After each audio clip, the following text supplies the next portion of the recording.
서울여자대학 경영학과의 한동철 교수입니다. 2015학년도 2학기 경영학과 전공선택 경영통계 제가 과목을 하는데 이제 방송 동영상입니다. 학교에서 오프라인에서 수업하기 전에 동영상을 찍어가지고 학생들이 미리 사전 반복해서 학습을 하라고 해서 제가 여름방학에 찍게 되었습니다. 제가 경영통계 동영상 한 20분에서 25분 정도 되는 한 20개 정도 찍었는데 여러분이 그것을 다 이제 사전에 이렇게 동영상을 좀 여러 번 반복해서 시청하시고 그 다음에 오프라인 수업에서는 제가 이론 잠깐 설명하고 문제 풀이하고 SPSS 하고 뭐 기말고사를 보게 됐습니다. 여러분이 발표도 하고 좀 재미있게 수업을 이제 하겠습니다. 그리고 이 경영통계 동영상을 10번, 아니, 20번 찍는 사이에서 가끔 퀴즈를 10문제를 낼 겁니다. 그래서 그걸 이제 오프라인 수업 시간에서 좀 하게 될 테니까 여러분 동영상을 다 사전에 이제 반복해서 시청하시기 바랍니다. 동영상 자체는 뭐 여러분 이해를 다 못하더라도 오픈해서 할 기회가 있으니까. 예, 그러면 경영통계 과목에 대해서 제가 이제 설명을 드리겠습니다.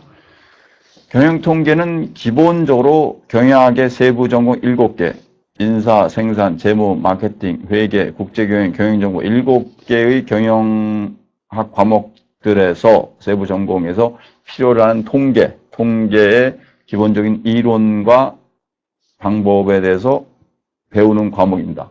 경영에서는 통계를 많이 쓰는 과목이 없습니다. 통계를 많이 쓰는 과목들이 무슨 뭐 인사도 설문지란 많이 쓰고 생산하는 품질 관리에서 많이 쓰고 재무는 뭐 전체 통계를 회계 분석으로 많이 쓰고 그다음에 마케팅도 마케팅 조사나 뭐 계량 마케팅에서 쓰고 그다음에 회계에서도 다 쓰고 그다음에 국제경영 경영정보 안 쓰는 데가 없죠. 물론 세부 전공에 따라서는 통계 문제를 조금 많이 쓰는 데가 있고 적게 쓰는 데가 있는데 통계는 기본입니다. 미국에서 보면 미국의 경영대학도 그렇고 경영학과의 석사과정, MBA 과정이나 PhD 과정에 전부 통계가 다 있습니다. 통계는 뭐 기본적인 필수입니다. 그러니까 경영 통계만 하는 게 아니고 조금 이 공과대학에서 하는 어떤 이산 수학을 기반으로 한 뭐 통계들도 하고 하여튼 다양한 것들을 합니다. 그거는 여러분이 경영학의 계량 경영 과목들 우리 학교에는 없는 것도 있고 있는 것도 있는데 뭐 경영 수학이나 계량 경영 뭐 이런 어드밴스드 스태티스티컬 애널리시스 이런 고도의 뭐 통계 방법 이런 것들을 여러분이 이제 배우게 되면 다 알게 됩니다. 하여튼 이거는 대학교 1학년이 경영 통계를 배워가지고 앞으로 경영학과에서 수업하는 데 사용하는 겁니다. 그리고 통계는 이제 수학적인 문제들이 많기 때문에 수리 통계 기반에서 그걸 여러분이 좀 수학 문제를 푸는데 혹시 고등학교 때 수학을 안 배운 학생은 조금 어려워하더라고요. 그래서 좀 그건 좀 쉽게 하고 그 다음에 이제 Statistical Package for Analysis, Statistical Package for Social Sciences, Statistical Package for Social Sciences, 사회과학을 위한 경영 통계 패키지인 SPSS, 우리 학교에 그 인사대 2층에 다 깔려 있습니다. 그걸 가지고 여러분이 이제 실습을 하고, 그 다음에 이제 침무를 해서 발표를 하게 됐습니다. 예, 교과서는 2개입니다. 제가 쓴 이제 저하고 통계청에 있는 통계연구원에 계신 황 박사님과 둘이 쓴 책의 기본 텍스트고, 그 다음에 SPSS는 이제 경기대 교수님이 쓴 거 가지고 조금 하겠습니다. 오늘은 첫 시간이기 때문에 통계학의 기본적인 내용들에 대해서 설명을 드리겠습니다. 처음에는 진도를 좀 천천히 나갈 테니까 여러분이 좀 들으시기 바랍니다. 그 다음에 고등학교 때 뭐 사회 쪽에 통계를 좀 배웠다 그리고 집합론 배웠다. 집합론이라고 하면 세스열이라고 하죠. 뭐 그런 거를 좀 배운 학생도 있고 안 배운 학생도 있는데 제가 뭐 저는 고등학교를 졸업한 지가 지금 40년이 넘었기 때문에 지금 어떤 상황인지 모르니까 여러분이 뭐 배운 게 있으면 좀 아시고 혹시 안 배웠으면 뭐 새로 배우면 됩니다. 그리고 예, 통계학의 기본 1장이 통계학의 기본입니다. 통계학은 뭐 하는데 통계학이란 statistics라고 합니다. statistics. 그래서 statistic, S-T-A-T-I-S-T-I-C, statistic이라는 게 통계량이라고 해서 이게 평균과 표준편차라는 수치적인 문제를 통계량이라고 합니다. 근데 statistics, S-T-A-T-I-S-T-I-C-S, 통계량이 모인 것을 통계량의 집합, X가 이제 복수죠. 통계량의 집합을 통계학이라고 합니다. 통계학. 통계학이란 뭐냐? 숫자들이 모인 것을 가지고서 분석을 해서 거기서 의미를 찾아내는 것. 쉽게 말씀드립니다. 숫자들이 모인 것을 가지고 거기서 의미를 찾아내는 것. 수학은 뭐 아리스토텔레스 때부터 아주 오래됐죠. 뭐 오래되고 철학의 일부에 대해서 쭉 오다가 수학이 뭐 중세시대 1500년대에 많이 발전하다가 1800년도에 독일 쪽에서 이 통계학이 좀 많이 발전했다고 합니다. 지금도 스웨덴 쪽이랑 아주 강하죠. 그쪽에서 발전했다가 그다음에 1900년대 미국으로 넘어가지고 미국이 뭐 요새 이제 학문을 많이 주도하니까 미국에서 통계학이 발전을 많이 했습니다. 요새는 뭐 영국도 다 하고 제 아들은 이제 호주에서 경영학 학사를 했는데 거기서도 통계학을 다 배웠고 우리 딸은 이제 영국에 유학을 가는데 영국에 이제 뭐 아마 경영학을 할 것 같은 우리 딸도 영국 가는데도 통계학을 한다 그리고 뭐 전 세계가 다 하는 거죠. 통계학은 경영학을 활용하는 데 하나의 주요한 도구입니다. 숫자를 분석해서 거기서 난 의미를 파악하는 것. 이게 이제 통계학의 핵심 내용이 되겠습니다. 통계학, 스토티스틱스의 어원은 라틴어에서 국가라는 의미라는 스테이터스에서 유래되었다. 오랜 시간 동안 통계는 한 국가의 지표에서 경제, 연구, 뭐 전체 쭉 하죠. 이거는 이제 경제 통계가 됩니다. 경제. 그럼 경제 통계나 경영 통계는 차이가 있느냐? 별로 차이가 없습니다. 근데 이제 경제 통계는 국가적인 측면에 적용을 하는 거고, 경영 통계는 기업적인 측면에 이제 적용하는 게 조금 내용이 좀 다르죠. 그래서 국가는 이제 거시적인 분석을 하기 때문에 그쪽에서 조금 쓰는 것들이 있고, 경영학에서는 그런 거 그쪽에서 안 쓰고, 그 다음에 경제는 설문지 분석이 거의 없습니다. 근데 경영학은 뭐 설문지 분석이 워낙 많으니까 설문지 분석에서는 이제 매트릭스 같은 거, 심리 통계 기법을 쓰게 됩니다. 그러니까 경제학 하시는 분들은 그쪽을 잘 안 하는데 경제학을 하는 심리 통계나 아니면 소셜 매트릭스, 사회 통계를 가져다 경영학에서 많이 쓰게 되죠. 그런 것도 있고, 그것만 나중에 이제 여러분이 분석을 하게 되면 이제 알게 될 겁니다. 통인과 뭐 계에서 했다. 통계학은 불확실한 상황에서 정보를 수집, 분석해서 추정과 검증을 통하여 올바른 의사결정의 방법을 연구하는 학문이다. 요 줄. 제가 조금 시간을 들 테니까 요 줄을 읽어보십시오.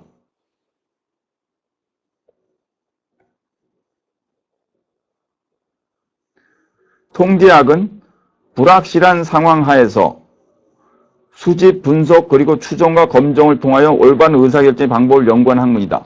확실하면 통계가 필요합니까? 필요 없죠. 그렇죠?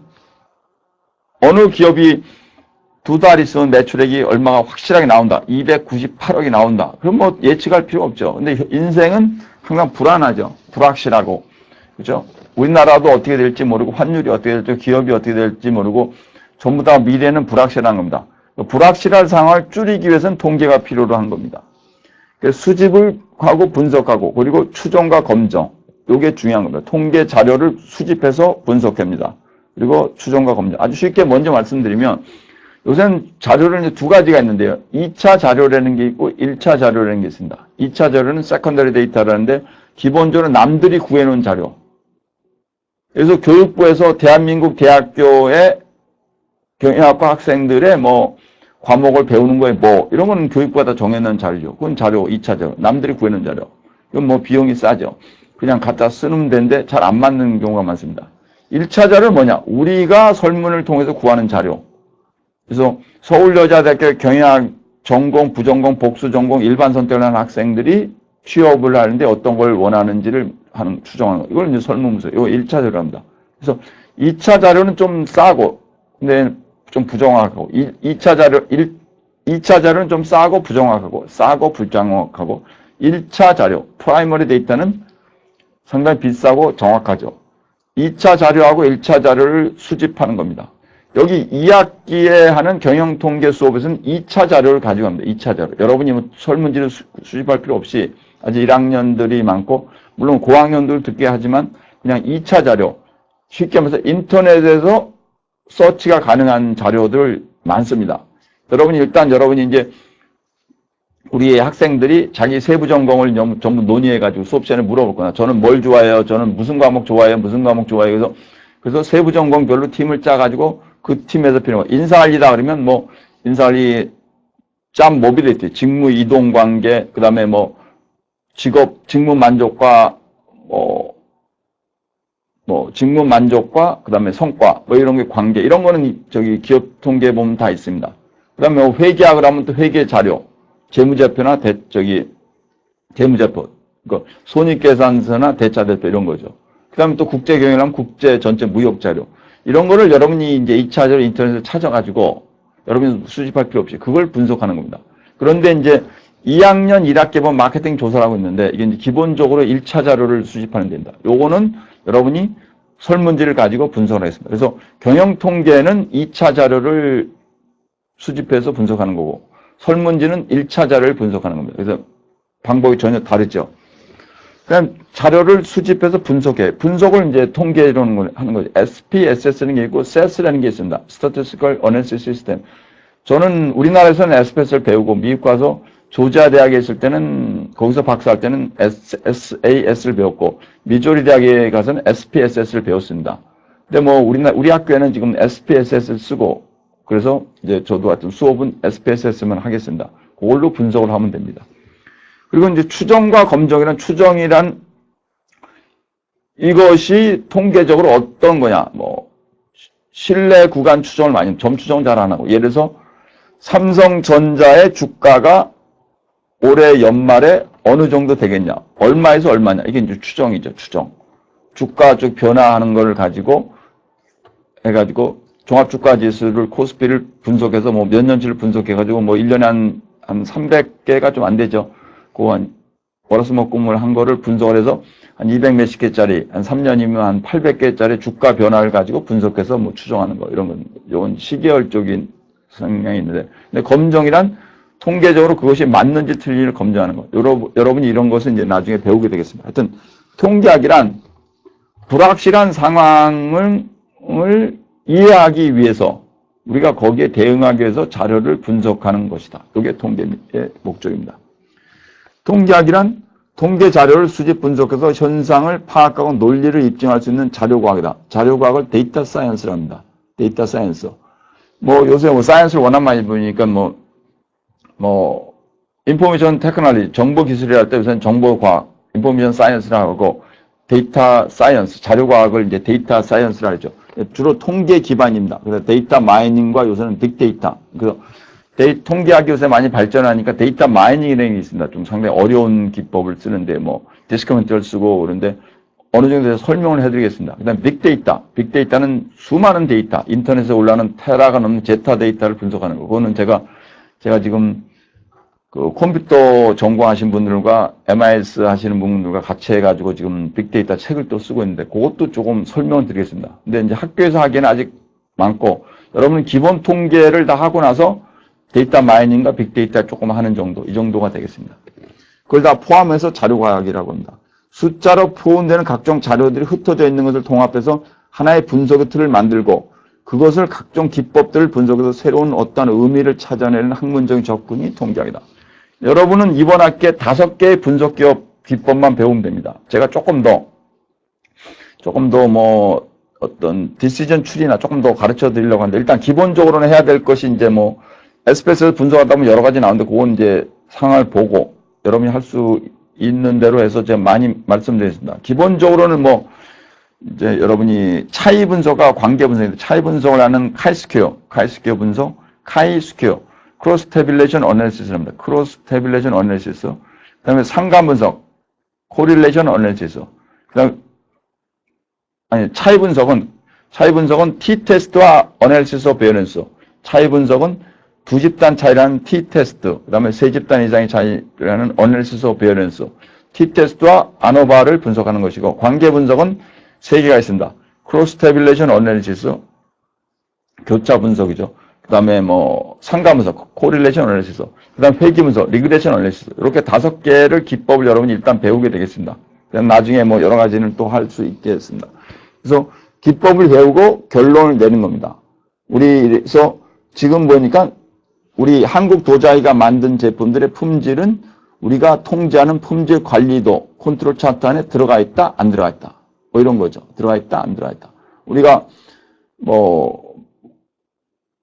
샘표관장이 만든 샘표라는 브랜드의 인지도와 선호도와 측정한 게 있다면, 그걸 광고에서 측정한 게 있다면, 그거와 뭐 매출액과의 관계를 볼 수 있다. 이런 겁니다. 이런 분석을 이제 하게 되어 있습니다. 아주 중요한 게 나왔습니다. 통계학은 크게 두 가지 분야로 구분된다. 하나는 기술 통계와 하나는 추측 통계다. Descriptive Statistics와 Inferential Statistics. Descriptive라는 것은 그것을 수치화를 한 겁니다. Descriptive. Descriptive는 수치화. 하면서 뭐 서울여자대학교 학생이 8,000명이다.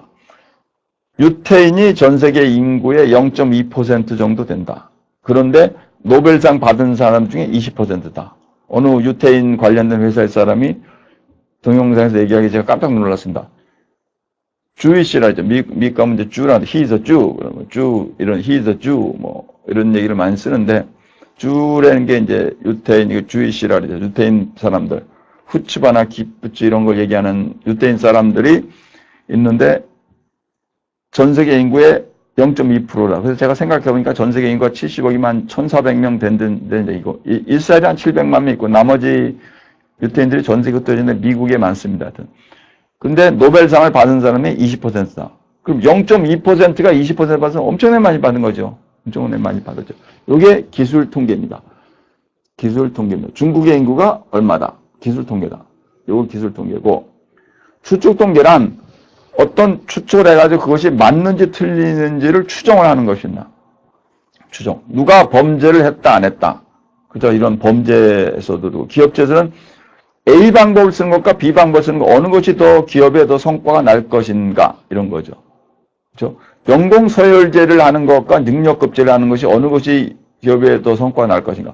과거에는 연공서열제를 많이 했습니다. 우리나라 거의 다. 일본의 영향을 받아서. 최근에는 능력급제를 많이 하죠. 능력급제를 하면 연봉제를 하고 되는 거죠. 그래서 그거에 연공서열제를 한 직장과 능력급제를 한 직장이 직원들의 근속 연수와 성과를 비교해 봤더니 어느 쪽이 더 낫더라. 그래서 이제 추정을 하는 거예요. 추정. 왜 그러냐면 확실한 걸 모르기 때문입니다. 확실한 걸 왜 모르냐. 연공서열제를 하는 직장이 예를 들어서 우리나라에 1,200만 개다. 연봉제를 하는 직장이 뭐 직장에서 다니는 사람이 한 500만 명이다. 우리나라의 근로자가 1,700만 명이 넘는다고 하는데요. 그래서 연공서열제를 하는 직장에 다니는 사람이 1,200만 명이다. 그 중에서 1,200만 명 중에 1,200명을 뽑아요. 그럼 10,000명 중에 하나 뽑는 거예요. 1,200만 명 중에서 1,200명을 뽑아. 그 다음 능력급제. 능력급제를 하는 연공서열제가 아니고 어떤 능력급제를 하는 결과에 연동한 능력급제를 하는 직장이 500만, 직장에 다니는 사람이 500만 명이다. 그 중에서 500명을 뽑아. 그렇죠? 거기도 10,000명이 하나씩. 그 다음에 1,200명과 500명을 비교해. 그러면 정확한 건 모르지. 그리고 모집단 1,200만 명에서 1,200명 뽑고 500만 명에서 500명을 뽑아 추정을 하는데 그것이 거의 다 결과가 맞습니다. 랜덤 추정을 하면 거의 결과가 맞고 그래서 우리가 그냥 쓰고 있는 거죠. 그러나 정확한 건 모르죠. 정확한 건 해봐야 하는 거고. 일단 여기서 1,200만 명 중에서 1,200명 뽑는 것이 신뢰할 수 있느냐. 500만 명 중에서 500명 뽑는 게 신뢰할 수 있나. 신뢰를 할 수 있나. 지금 통계학이 뭐 100년 이상을 해가지고 제가 구간 추정을 여러 번 해봤는데 미국에서 교수들하고 같이 해보면 상당히 신뢰된다. 95% 신뢰돼 플러스 마이너스 2.1이다. 이렇게 되면 어떻게 됩니까? 95 플러스 마이너스 2.1이면 92.9에서 97.1. 92.9%에서 97.1%의 신뢰도로, 그러니까 100%라는 신뢰도는 이 세상에 존재는 안 하죠. 신뢰도로서 92.9에서 97.1의 신뢰도로서 이것은 상당히 신뢰가 가능하다. 이렇게 결론을 내는 겁니다. 추정. 또 다른 문제는 우리 학생들이 약간 불편해하는데 심리적으로 1,200명과 500명을 비교하는 게 되냐? 별 차이 없습니다. 왜? 평균이기 때문에. 평균은 큰 차이 없습니다. 1,200명 전체의 수치를 더한 것과 500명 전체를 수치를 더한 것을 각각 나누는데 1,200명 더한 걸 1,200으로 나누고 500명 더한 걸 500으로 나누기 때문에 큰 차이가 없습니다. 두 가지는 완전히 구분되는 것이 아니라 서로 긴밀하게 연결되어 있다. 그러나 목적이 다른 측면이 있다. 기술 통계를 하고 나서 추정 통계를 합니다. 근데 보통은 이제 추론 통계를 더 많이 하죠. 추측 통계. 그래서 경영학에 우리 저학년일 때는 기술 통계를 하고 고학년일수록 이제 추론 통계를 많이 합니다. 기술 통계학이란 자료 현상을 추격해서 의미를 찾아내는 것이다. 우리나라 가구당 평균 재산이 얼마냐? 보통 3억 정도 됩니다. 제가 부자학을 한다는 건 여러분이 대부분이 알고 있죠? 부자학이 뭡니까? 이 세상에서 부작을 제일 먼저 만든 사람이 제가 만들었고 제일 먼저 한 학교가 서울여자대학교입니다. 2004년도에 제가 서울여대에서 부작을 개설하고 나서 지금 전국의 수십 개 대학이 부작을 강의를 하고 있고, 그 다음에 우리나라에 제가 왔었던 많은 인도, 중국, 일본 박사들의 교수들에도 제가 많이 전파를 하고 전 세계로 전파를 하려고 합니다. 부작에서 한번 분석을 해보니까 우리나라의 가구당 평균 재산이 3억 정도 돼요. 3억. 그런 얘기입니다. 3억 이상 되면 좀 많은 거고, 3억 이하면 좀 적은 거고. 이게 평균입니다. 평균은 뭐냐? 전체 수치를 더해서 나눈 겁니다. 평균이 가장 중요한 수치입니다. 평균. 그 다음 표준 편차는 평균과 각 개별 수치들 간의 차이를 내고, 그것에 자승을 하고, 왜냐면 플러스 마이너스가 있으니까. 그 다음에 전체 표본의 숫자를 나누는 것을 그 다음에 스퀘어 루트를 씌우면 그게 표준 편차입니다. 여러분이 다 이제 계산을 하게 될 겁니다. 결론이 전체 대상에도 그대로 해당이 될 수 있는 것이 추정 통계다. 2천만 명이 훨씬 넘는 전체 유권자들 상대로 해서 1,000명 정도 뽑아가지고도 거의 결론이 나오죠. 결론, 이게 추정 통계입니다. 보통 선거하기 전에 한 2,000명 뽑아가지고 해보면 거의 결론이 나오고 거의 예상대로 나옵니다. 물론 틀릴 수도 있죠, 가끔. 눈앞의 현상을 압축으로 표현하는 것이 이제 어떤 압축적으로, 이게 이제 평균과 표준 편차죠. 전 세계에서 경제 발전 정도를 어떤 식으로 평가를 합니까? 전 세계에서 지금 국민 소득이 가장 높은 나라들이 스웨덴, 벨기에 이쪽과